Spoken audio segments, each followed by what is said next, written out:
Why do you always buy right before the drop and sell right before the rally? It's not bad luck. It's not your indicators failing. It's because you're moving to a rhythm you can't hear, that Wall Street insiders have been using for over 100 years to transfer your money into their accounts. But here's the twist. A 15-year-old boy cracked their code in 1888. Degree? No connections. Just raw hunger to understand why some people got rich while others lost everything in the exact same market. His name was Richard Wyckoff. What he discovered changes everything.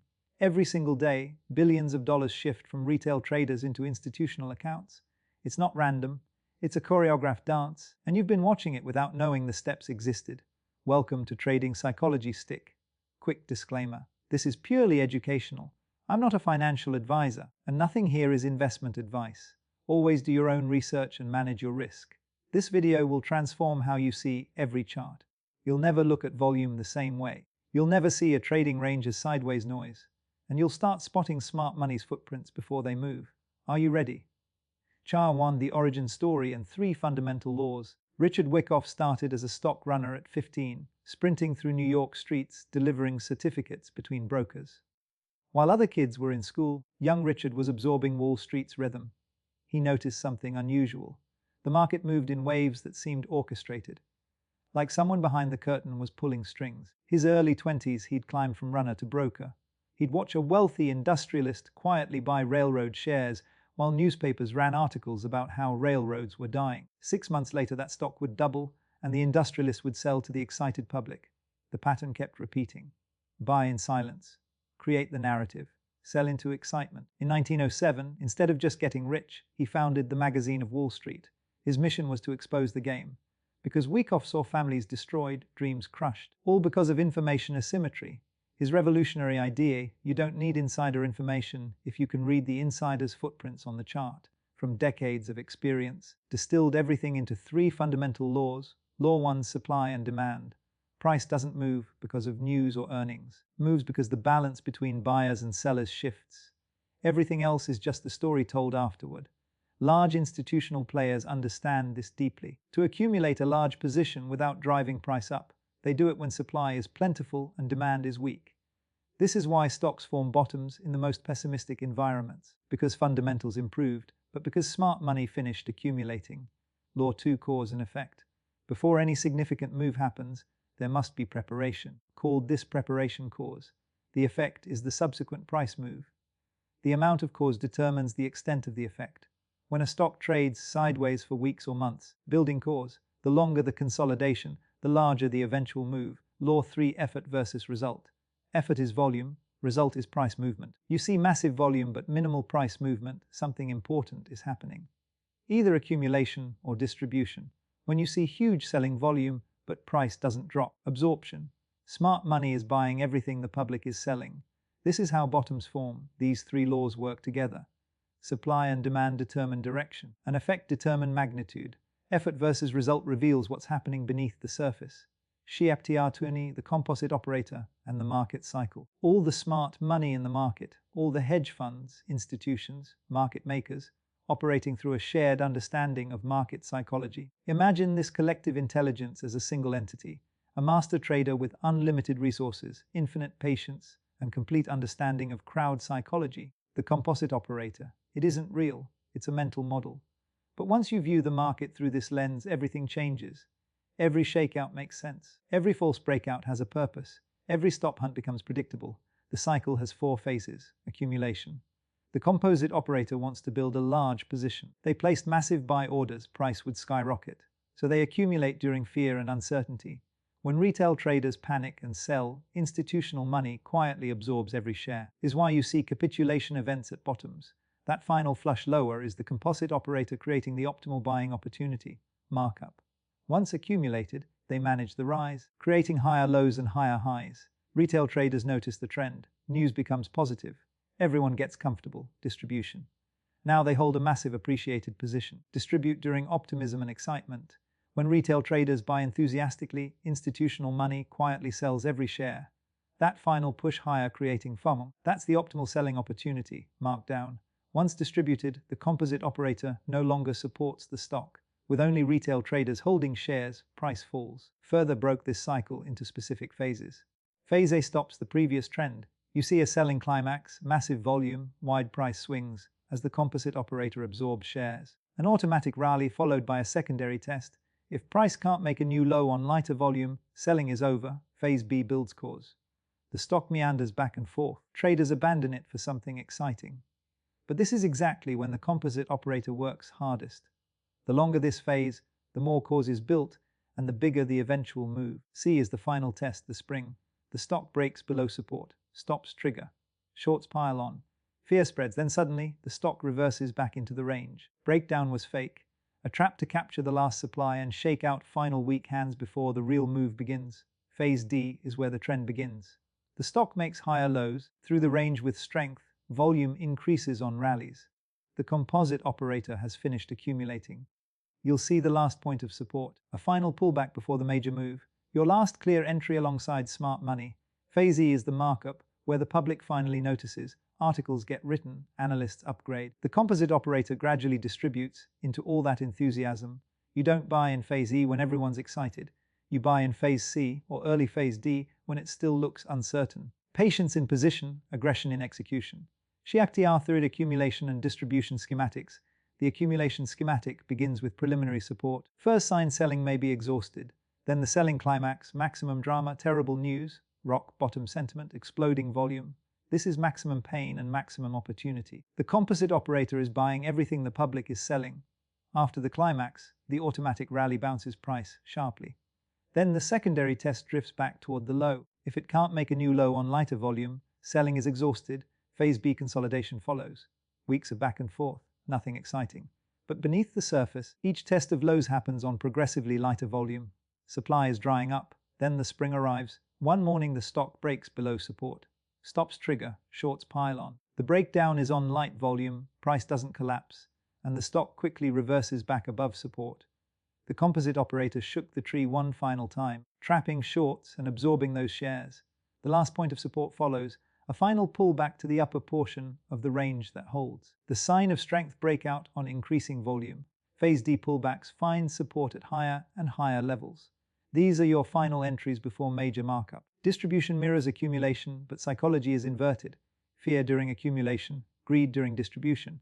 It starts with preliminary supply, rallies feel labored, volume spikes but price doesn't advance much. Then the buying climax. The stock gaps up, volume explodes, price makes a dramatic new high. Retail traders think the breakout is happening. The composite operator is selling into that enthusiasm. The automatic reaction pulls back sharply.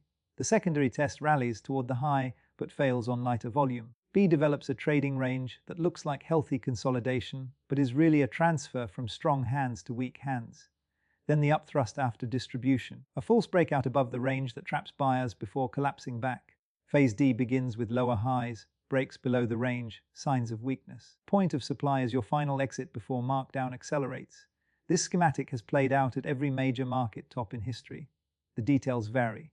The psychology never does. TAR 4 volume spread analysis. If price action is the surface of the ocean, volume is the current beneath.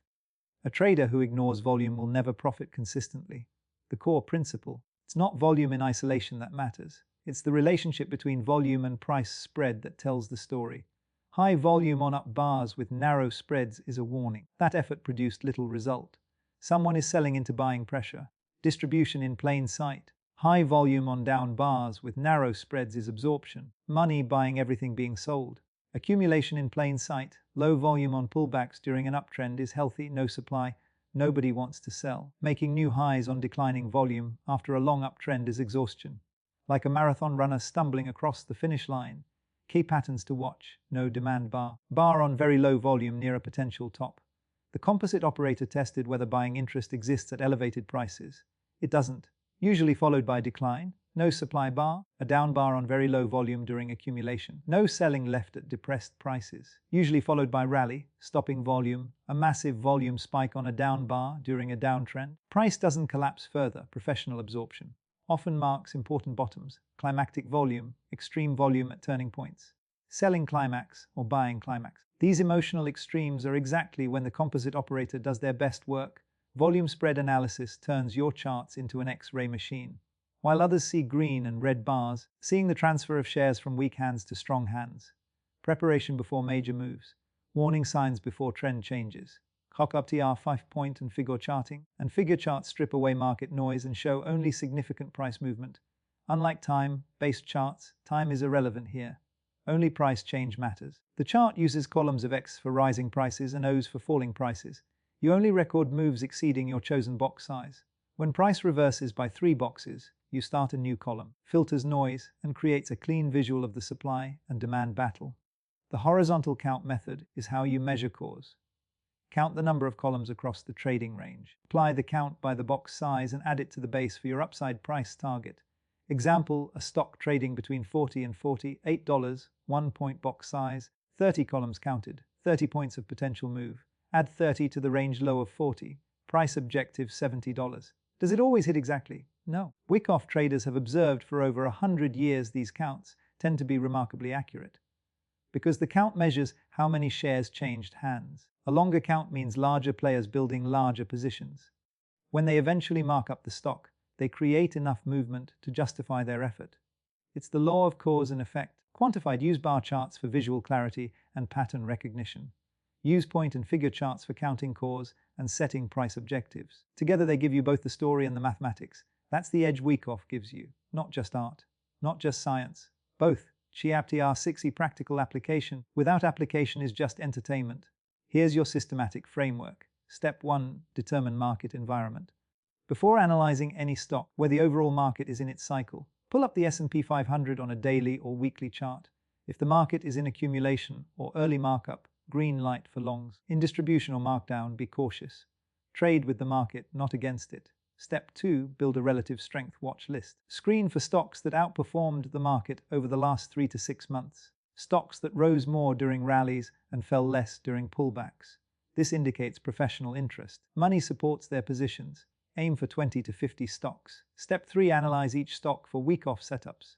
Is there a clear trading range?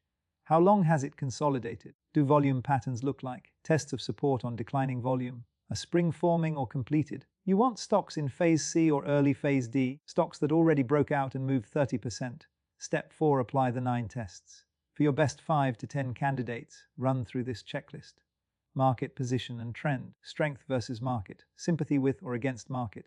Responsiveness to supply and demand. Cause built and potential effect. Point and figure indication. Wave position. Support and resistance levels. Technical readiness. Be strict.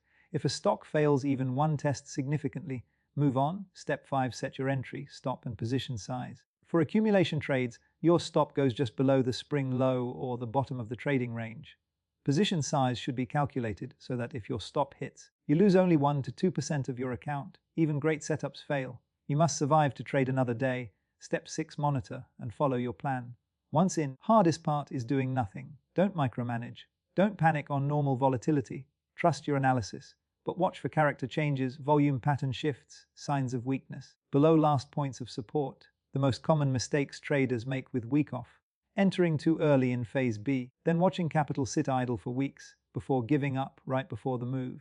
Ignoring market environment and fighting the macro tide. Poor risk management. Too much on a single trade. Skipping the 9 tests and seeing what they want to see. Chasing after phase D is well underway. Buying right into distribution. Works on all time frames. Swing trading on daily charts. Day trading on intraday charts. Position trading on weekly charts. Match your time frame to your lifestyle. If you can't watch screens all day, don't day trade. Keep a trade journal for every Wyckoff setup. Screenshot the chart. Document your point and figure count. 9 tests checklist. Review after each trade closes. This reflective practice accelerates learning exponentially. Markets evolve. Volatility changes. But the underlying psychology, fear, greed, panic never changes. And as long as human psychology drives markets, Wyckoff's methodology will work. Conclusion, right now, you know something 99% of traders will never understand. Every chart tells a story. Price and volume leave footprints. The composite operator is real, not as a person, as a force. We started with a 15-year-old boy running stock certificates through Wall Street and uncovered a methodology that has stood the test of over 100 years. 3 laws. Supply and demand shows direction. Cause and effect shows magnitude. Effort versus result shows what's beneath the surface. 4 phases. A stops the trend. B builds cause. C is the final test. Begins the trend. E is the markup. Complete schematics for accumulation and distribution. Volume spread analysis. Point and figure counting. Systematic process for finding and executing trades. This is your edge. You're no longer trading on hope and fear. You're trading on structure, psychology, and probability. Here's what I want you to do. Choose one stock you're currently watching. Over the next week, analyze it through the Wyckoff framework. Identify which phase it's in. If it's in a range, count the cause. Watch for footprints in volume and price action. Then come back and comment your full analysis, including the ticker, phase, count, and what you're watching for next. I'll personally review the first 50 comments and give you real feedback, because knowledge without application is just entertainment. The market has always been a transfer of wealth from the impatient to the patient, from the reactive to the strategic, from those who don't understand to those who do. Wyckoff spent his career giving away the playbook Wall Street wanted to keep secret. And now you have it too. The question is, will you use it? This video transformed how you see the market. Subscribe to Trading Psychology Stick. I'll see you in the next video. Until then, start looking at every chart through Wyckoff's eyes. You'll be amazed at what you start seeing.